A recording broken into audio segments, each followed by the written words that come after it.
Hello, everyone, and welcome to the Coherent Connection, a series of videos by Renata Crescenzo and Ayran Baali. This is the second episode of the Coherent Connection, where we will be speaking about connecting to self, what it means to connect to ourselves, what stands in our way of connecting to ourselves, and how we can move through these obstacles. So, Renata, would you like to tell us what connecting to yourself means to you and how you think we can establish that connection? Yes. Hi, Rhonda. Yes, thank you. I think connecting to yourself is when you feel that you're your own best friend, that when you're alone with yourself, you don't feel any sense of unease in your heart, that you feel happy with who you are. You feel that quiet joy inside that comes from just being connected to yourself, when you feel a sense of wholeness. I think those are all ways that I experience the connection to myself. It's really being able to comfortably be in my heart. And I know what the opposite of that is. When I'm disconnected from myself, I How find would that feel to you? Yeah, I find that I'm in my mind, there's a lot of thinking and perhaps even self-judgment and self-recrimination going on. A lot of regret, feeling of regret, thoughts about, I should have done this, why didn't I do this or say this? And when I'm thinking those kinds of thoughts, then I know that I'm not really in my truth. I'm not really connected to who I am. So that's what I find is for me when I know that I'm connected or disconnected from myself. How about you, Yeah, Ron? I agree. I think that to me, I was lucky enough to receive an upbringing that taught me that um, I am more than just, my body and my mind. I am, I'm a deep heart. I'm a rich soul, and I have been taught to um, think of myself as this whole and take into consideration all these aspects of myself and be aware of all these aspects. I haven't been able to do it always, right? We learn through our experiences. Right, right. And I think that when I truly feel connected to myself, just like you said, I feel um, first, I really feel like I'm enough Mhm. without any judgment, without any self criticism. Um, I can feel what makes me really special, what makes me really unique. Right. This is how I know I'm connected to myself. And just like you said, that moment where I'm being in my heart, I'm not being in my mind. And I think that this is the place where we get to um, sum up all the aspects of ourselves and, connect to them here from Mhm. this space. And I think that at some point, life would push us to establish that connection because at some point we will realize we're not just here on this planet to be born, survive, and then die, and that's that. There's more to our existence here on Earth. And I think that the first step to realize that is when we start connecting to ourselves. Right. Yeah, when we're connected, I think we feel we're part of a greater connection to the universe. I think that's where those feelings of knowing you're part of that something greater, you can only really connect when you're connected to yourself.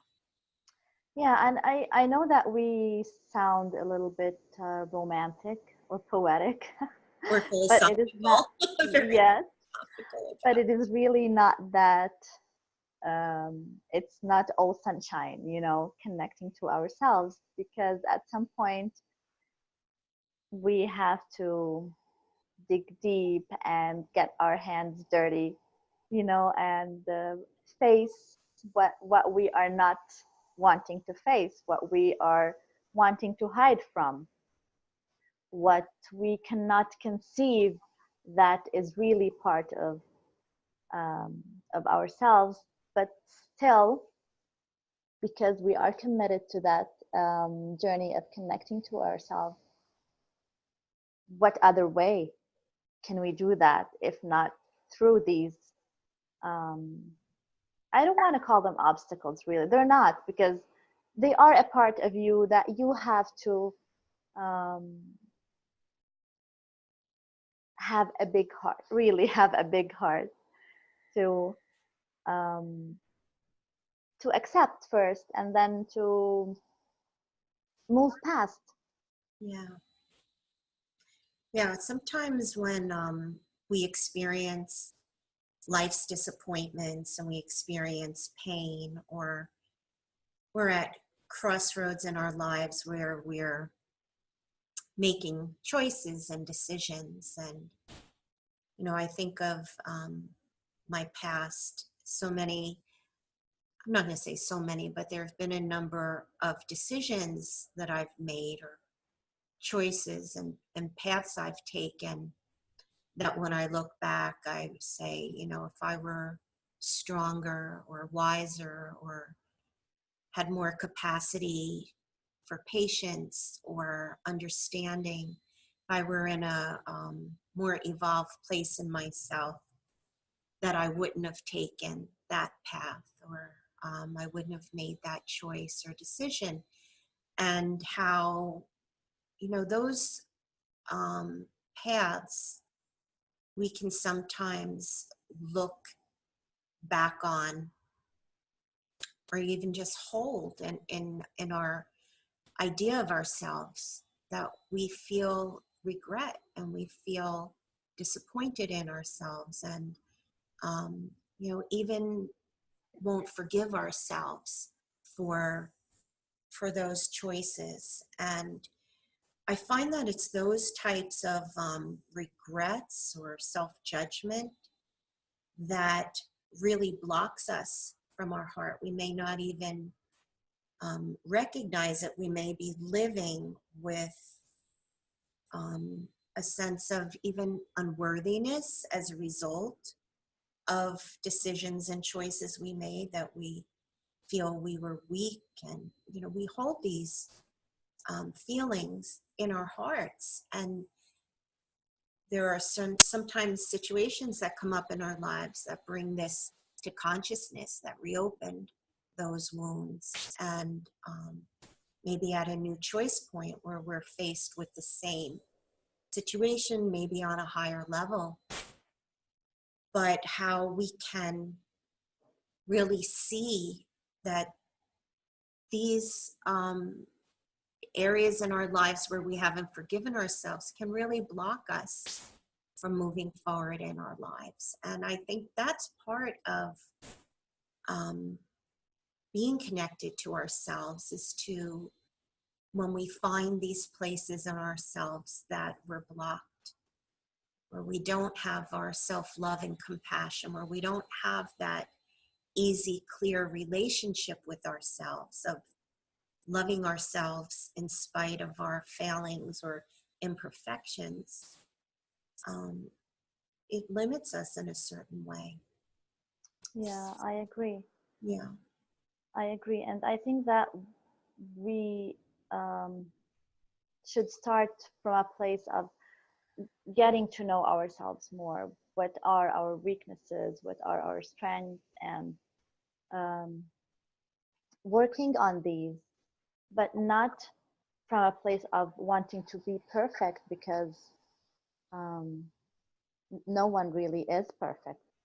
Um, we will always have that um, inner voice, our inner critic, um, being hard on us. But realizing that we can change for the better. We deserve to realize our truest self, the best version of ourselves. Um, it motivates us to think that this best version of ourselves, it exists inside of us, and we are willing to go into its direction. But it also requires a lot of um, self-love and compassion, and realizing we will never be perfect, and it's really not about being perfect. It is about being true to ourselves, um, and I think that at that point resistance shows up in the form of regret, just like you said, on previous decisions, or um, thinking that we could have done better. But I think we have to realize that, um, like for me now, I cannot judge my younger self with the understanding that I now have. Mm-hmm. That would just be unfair. I Yeah. wouldn't do it to someone else, so why would I do it to myself? So realizing that this is part of the beauty of this journey, this is part of the fun of it, right? Right. That realizing that at every point you are going to mess up, and that's just okay. Maybe if you can find it in yourself to laugh at yourself at some time, that would be okay, without thinking that you're crazy, right? And if it's okay, we're all a little bit crazy, that's just fine. Um, but I think this is the beauty of that journey, um, discovering all the treasures that you hold in here, and also discovering some of the things that you never thought you would have, right? Like sometimes you would think, really, I was that mean? Really, I was that judgmental? Really, I was that scared? Did I really hold that much fear inside of me? Was I really Yeah. that weak, that coward? I could find myself at some point saying that about myself. But it's no use judging ourselves, right? It's unproductive. Because, yes, because if we really want to connect to ourselves, like, why are we facing our inner demons? Because we are on that journey to connect to ourselves. If I'm going to approach that inner demon from a place of self-criticism and judgment and non-acceptance, um, I think I'm missing the point. Right. Yeah. I'm thinking about the idea of, being in alignment when, when we're in our minds, when we're in fear, we're not going to always make the best choices. But, in our past, we have to understand that maybe our hearts didn't have the capacity at the time to be able to hold the energies that were required to align ourselves to particular situations, especially when we're young and we're not mature spiritually or emotionally or psychologically on any level. Life could bring us challenges and things that we don't feel equipped for, and perhaps we're not. And as we grow and evolve and mature, we're starting to get experiences that strengthen us. And I'm finding, you know, the place that I want to be in my life is in alignment with my highest self, my highest good. And in order to be in that alignment, I have to be in my heart. And to be in my heart means I need to be clear with myself. You said, earlier, to know yourself, we need to know ourselves. And I think about the words on the entrance of the temple of Delphi that was know thyself. Yeah. And I think it's about knowing what's true in your heart, but it's also knowing your where you're challenged, where you have your wounds, where you have your maybe tender places, where you have your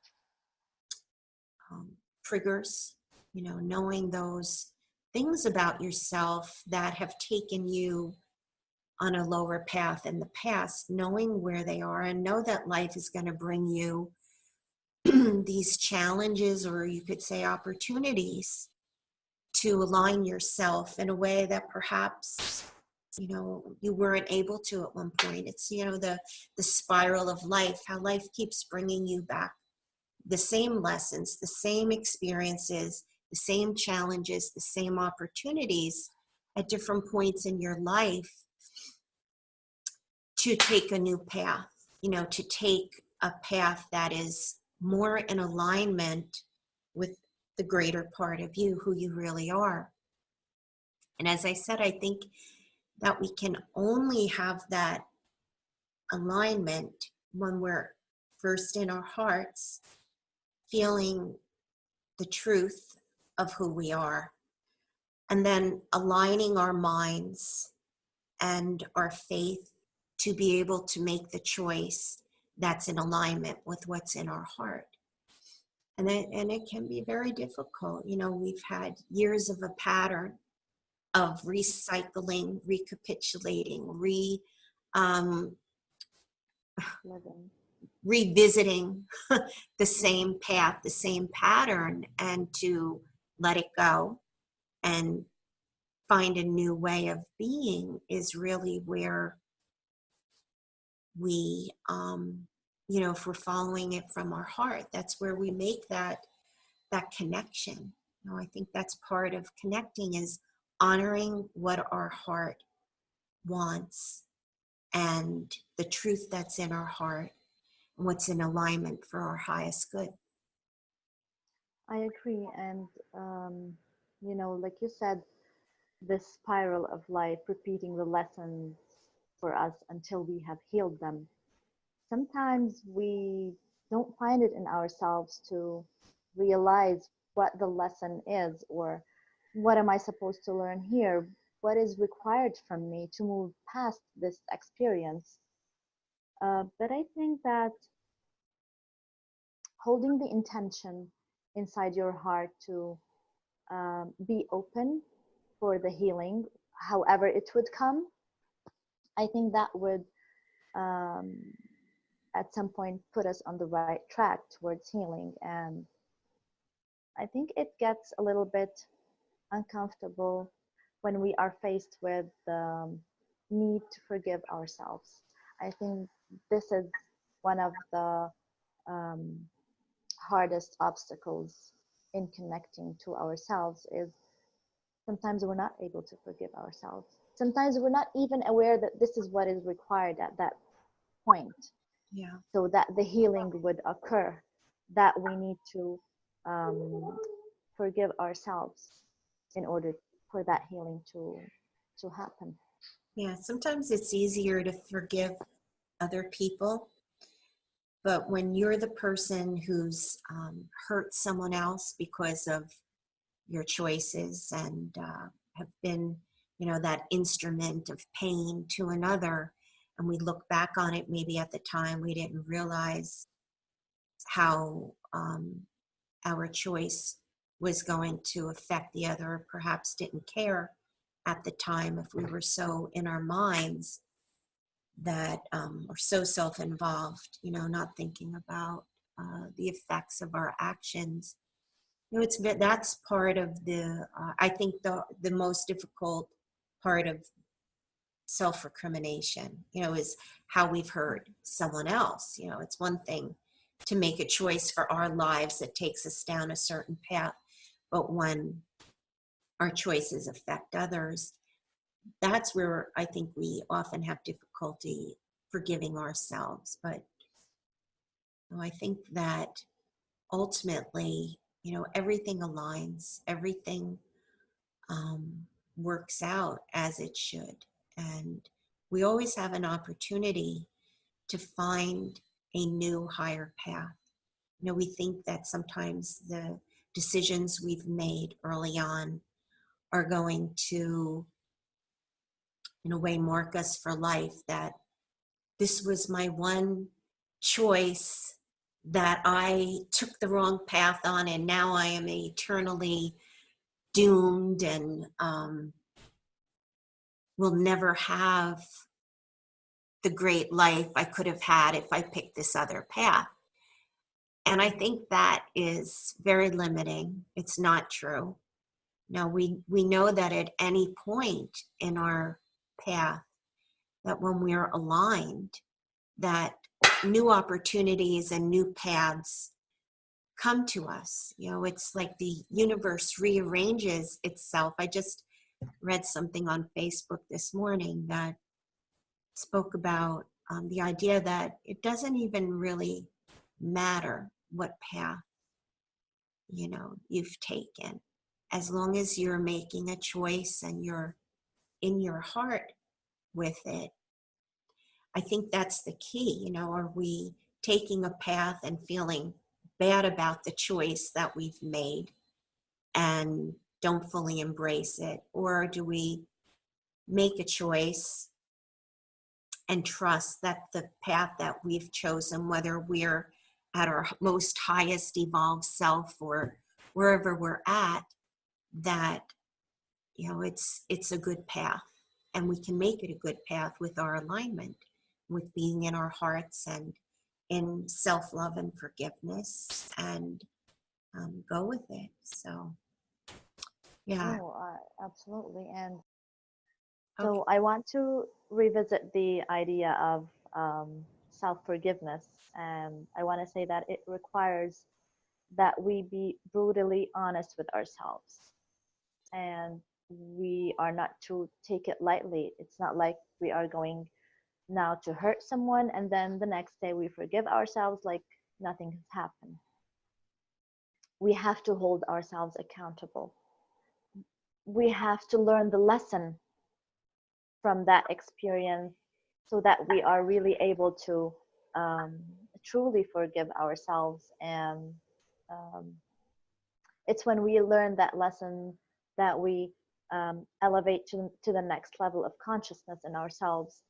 And this is where the practice of self forgiveness has um, given its fruits. Mhm. It's not something done because we so much love ourselves and we want ourselves off the hook. So we just use this um, tool of self forgiveness, and uh, we end up with the idea that okay, I have paid my dues. I'm now free from that. No, I think it goes a lot beyond that, into holding ourselves accountable, and along with that, with holding ourselves accountable for the damage done, we are willing to go into the next step of learning the lesson and then forgiving ourselves, and of course not repeating that. Mhm. It reminds me of shadow work. That was, the shadow, the idea of, from Carl Jung, of the unowned parts of ourselves, the things and ourselves that we don't want to see, own, admit, acknowledge. And especially when we've done things to hurt people, who wants to think of themselves as being insensitive or being a hurtful person or a selfish person or whatever the shadow words are. We don't really like to own that in ourselves, but I think part of self-forgiveness is to really own those dark places in ourselves that um, we need to clear up, own, see, to know in ourselves, know thyself. And it requires a certain humility, a humbling. And that's where the ego gets so involved in trying to convince us that we can justify the things that we've done.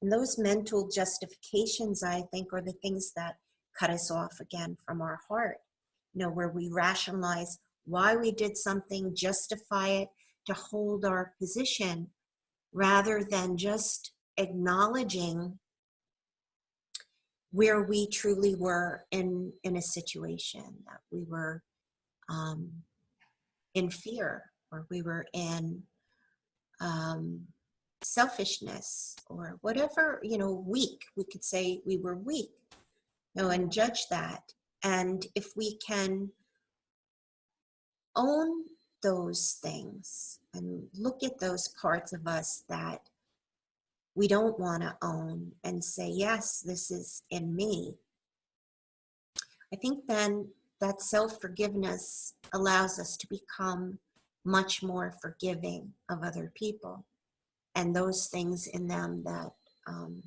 we see that are in us too. And I think that's what's so important about self-forgiveness and doing this shadow work, owning all the parts of ourselves, is it then allows our hearts to be more open to other people, instead of having judgment for them for the very things that we do that we haven't owned. When we don't own our stuff, we're projecting it out onto other people. That's shadow projection. But when we've owned these things in ourselves, and we know, what our potential for hurting others or doing damage or making mistakes, when we see it, how we've done it, and we have that potential when we're not always in our hearts. And then when we see it in others, we can have more of that understanding of why people react the way they do, and where we don't need to judge them so much, because we relate and we feel and we know what it is to be an imperfect human being. So from True. that place of compassion, self-compassion, we can give compassion to others. And I think that's where it's so important, because much of what we judge in other people, and much of our lack of compassion, is really a reflection of where we haven't worked on ourselves. And like they say, we are one. We're, the people in our lives and are really just mirrors and Yes, illustrations of our relationship with ourselves. That gets very absolutely. esoteric, but I mean, ultimately, it's true. We're all one. True. So that's where we have to have that clear connection with ourselves, so that we can pass that clarity of self-love onto other people. Yeah, true. And that's why they say you don't truly forgive others until you learn how to really forgive yourself. Yeah. And and I think that um, the higher we rise in consciousness, the ego, our ego upgrades itself with us, so that at every level it matches. He's It very clever. yes, it is clever, and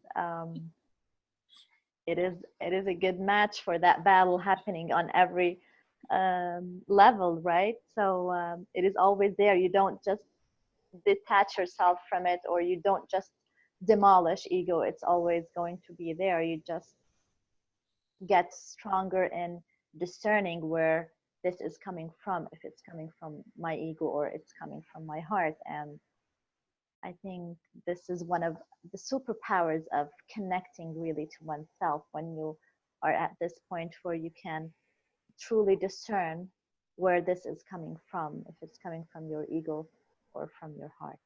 Yeah. Yes, I agree.